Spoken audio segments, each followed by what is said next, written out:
Guys, welcome back to my YouTube channel. So ಇವತ್ತಿನ new recipe ಏನು ಅಂದರೆ ತಮ್ಮನೇಲಿ already ಹಾಕಿದ್ದೀನಿ. ಸಂಡಿಗೆ ಪಲ್ಯ ಅಂದರೆ ಏನು ಅಂತ ಒಬ್ರೊಬ್ರಿಗೆ ಗೊತ್ತಿರಲ್ಲ. ಸೊ ಇದೇನು ನಿಮ್ಮ ಕಣ್ಮುಂದೆ ಇದೆ ಅಲ್ಲ, ಇದೇ ಸಂಡಿಗೆ,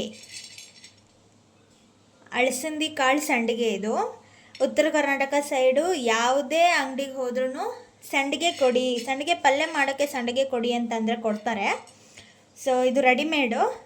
ಇದ್ರದ್ದು ಪಲ್ಯ ರೆಸಿಪಿ ಇವತ್ತು ನಾವು ಮಾಡ್ತಿದ್ದೀವಿ. ಸೊ ಇದು ಹೇಗೆ ಮಾಡೋದು ಏನಿಲ್ಲ ಅಂತ ನಾನು ಒಂದೊಂದಾಗೆ ಹೇಳ್ಕೊಂಡು ಹೋಗ್ತೀನಿ. ಪ್ಲಸ್ ಇದಕ್ಕೆ ಏನೇನೆಲ್ಲ ಇಂಗ್ರೀಡಿಯೆಂಟ್ಸ್ ಬೇಕಂತಲೂ ಹೇಳ್ತೀನಿ. Very simple. ಅರ್ಜೆಂಟಾಗಿ ಯಾವ ಪಲ್ಯ ಮಾಡೋದು ಏನು ಅಂತ ಟೆನ್ಷನಲ್ಲಿ ಕುತ್ಕೊಂಡಾಗ ಇದು ಸಿಂಪಲ್ಲಾಗಿ ಈಸಿಯಾಗಿ ಕ್ವಿಕ್ಕಾಗಿ ಮಾಡಿಬಿಡ್ಬೋದು. ಸೊ ಇವತ್ತಿನ ರೆಸಿಪಿ ಸಂಡಿಗೆ ಪಲ್ಯ. ಸೊ ನಾನು ಸ್ವಲ್ಪ ಸಂಡಿಗೆನ ಹುರ್ಕೋತಾ ಇದ್ದೀನಿ. ಫಸ್ಟು ಜಾಸ್ತಿ ಇಲ್ಲ, ಒಂದು 2 ನಿಮಿಷ ಅಷ್ಟೇ ಹುರ್ಕೊಂಬಿಡೋದು. ಸ್ವಲ್ಪ ಎಣ್ಣೆ ಹಾಕ್ತೀನಿ.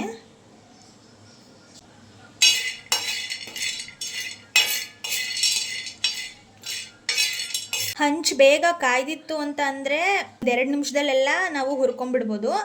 ಹಂಚು ನಂದು ಕಾಯ್ದಿರಲಿಲ್ಲ, ಅದಕ್ಕೆ ಸ್ವಲ್ಪ ಟೈಮ್ ತೊಗೊಳ್ತಿದೆ.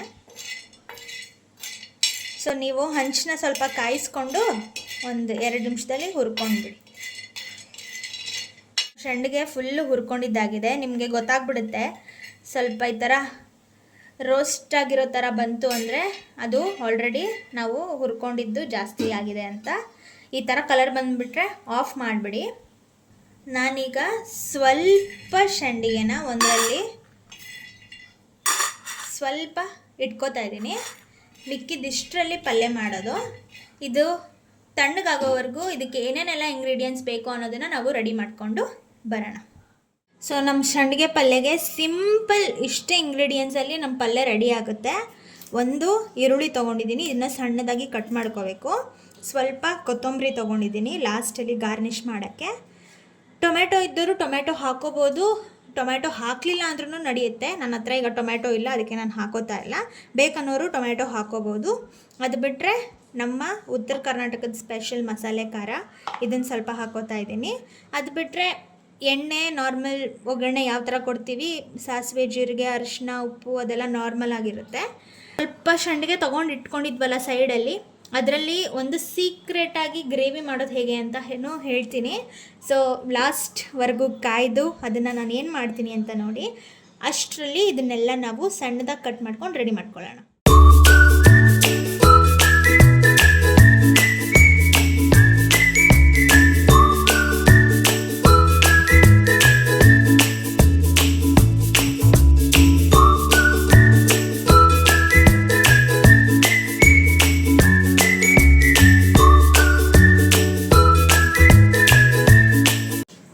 ಸೊ ನಮ್ಮ ಈರುಳ್ಳಿ ಈಗ ರೆಡಿ ಆಗಿದೆ. ಕೊತ್ತಂಬರಿ ಲಾಸ್ಟಲ್ಲಿ ಕಟ್ ಮಾಡ್ಕೊಂಬಿಟ್ಟು ಹಾಕ್ತೀನಿ. ಈಗ ನಮ್ಮ ಪಲ್ಯನ ರೆಡಿ ಮಾಡೋಣ ಬನ್ನಿ. ನಮ್ಮ ಪಲ್ಯನ ಈಗ ಒಗ್ಗರಣೆ ಹಾಕ್ಕೊಂಡು ರೆಡಿ ಮಾಡ್ಕೊಳ್ಳೋಣ. ಸ್ವಲ್ಪ ಎಣ್ಣೆ ಹಾಕೋತಾ ಇದ್ದೀನಿ, ಚೂರು ಸಾಸಿವೆ ಹಾಕೋತಿದ್ದೀನಿ. ಈಗ ಕಟ್ ಮಾಡ್ಕೊಂಡಿರೋ ಈರುಳ್ಳಿನೂ ಹಾಕೋತಿದ್ದೀನಿ.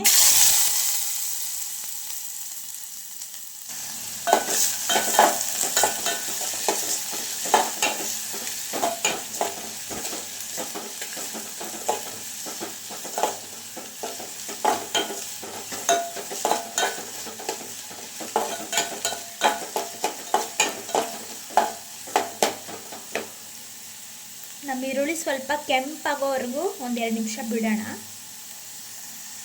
ಸ್ವಲ್ಪ ಜೀರಿಗೆ ಹಾಕೋತಿದ್ದೀನಿ, ಸ್ವಲ್ಪ ಅರಿಶಿನ, ನಮ್ಮ ಮಸಾಲೆ ಖಾರ,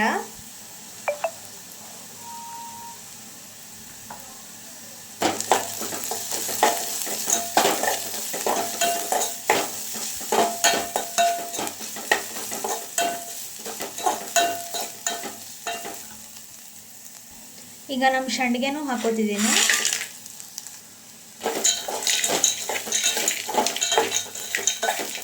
ಸ್ವಲ್ಪ ನೀರು ಹಾಕೋತೀನಿ. ನಿಮ್ಗೆ ಗ್ರೇವಿ ಯಾವ ಥರ ಬೇಕೋ ಆ ಥರ ತಕ್ಕಂತೆ ನೀವು ನೀರು ಹಾಕೋಬೋದು.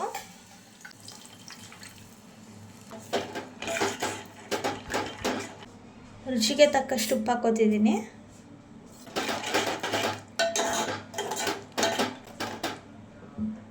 ಇದನ್ನು ಸ್ವಲ್ಪ ಕುದಿಯಕ್ಕೆ ಬಿಡೋಣ. ಈಗ ಸ್ವಲ್ಪ ಕುದಿ ಬಂದಿದೆ. ನಾವು ಸ್ವಲ್ಪ ಸಂಡಿಗೆನ ಎತ್ತಿಟ್ಕೊಂಡಿದ್ವಲ್ಲ ಅದನ್ನು ನಾನು ಈ ಥರ ಪುಡಿ ಮಾಡ್ಕೊಂಡಿದ್ದೀನಿ, ಪೌಡ್ರ್ ಮಾಡಿಕೊಂಡು ಇದನ್ನು ಹಾಕ್ಕೋತಿದ್ದೀನಿ. ಈ ಥರ ಹಾಕ್ಕೊಳ್ಳೋದ್ರಿಂದ ಸ್ವಲ್ಪ ಗ್ರೇವಿ ಥರ ಬರುತ್ತೆ ನಮ್ಮ ಸಂಡಿಗೆ ಪಲ್ಯ. ಇನ್ನೊಂದು ಸ್ವಲ್ಪ ಕುದಿಯೋಕ್ಕೆ ಬಿಡೋಣ. ಈಗ ಆಲ್ರೆಡಿ ನಮ್ಮದು ಸಂಡಿಗೆ ಪಲ್ಯ ಕುದ್ದಿದೆ. ಈಗ ನಮ್ಮ ಕೊತ್ತಂಬರಿನ ಹಾಕ್ಕೊಳ್ಳೋಣ. ಕಟ್ ಮಾಡ್ಕೊಂಡಿರೋ ಕೊತ್ತಂಬರಿ ಹಾಕ್ಕೊತಿದ್ದೀನಿ.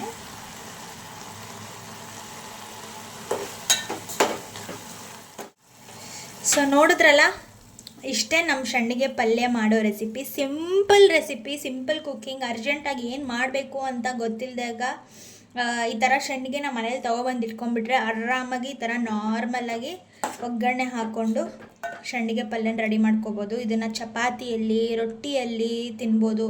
ಹಾಗೆ ಒಗ್ಗರಣೆ ಅನ್ನಕ್ಕೆ ಸೈಡಲ್ಲಿ ಏನಾದರೂ ನೆಂಚ್ಕೊಳಕ್ಕೆ ಬೇಕು ಅಂದಾಗೂ ಈ ಥರ ತಿನ್ಬೋದು.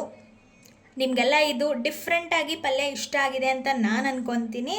ಸೊ ಇದೇ ಥರ ತುಂಬ ರೆಸಿಪಿ ಬೇಕು ಅಂತಂದರೆ ನನ್ನ ಚಾನಲ್ನ ಸಬ್ಸ್ಕ್ರೈಬ್ ಮಾಡಿ, ಹಾಗೆ ವಿಡಿಯೋಗೆ ಲೈಕ್ ಮಾಡಿ, ಕಾಮೆಂಟ್ ಮಾಡಿ, ನೆಕ್ಸ್ಟ್ ಯಾವ ರೆಸಿಪಿ ಬೇಕು ಅಂತಲೂ ತಿಳಿಸಿ.